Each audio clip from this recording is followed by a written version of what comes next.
දකුණු වෙරළ තීරයත් පසු කරගෙන අපි යන්නේ මේ දෙවුන්දර.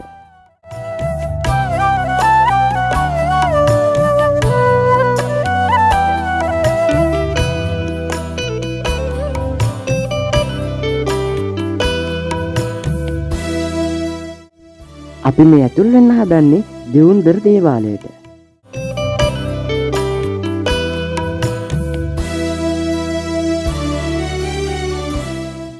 වාහනයත් පාකින් එකේ දාලා අපි ආව පන්සලට.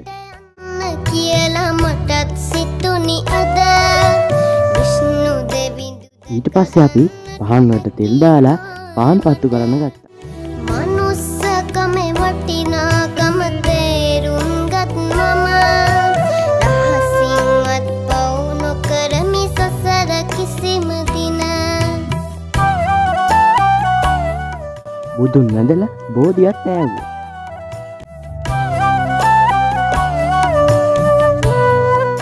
ඊට පස්සේ අපි ගියේ දේවාලේ බලන්න.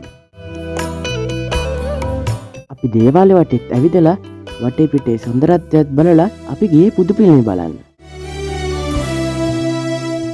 ඒක හරි ලස්සන බුදු පිළිම.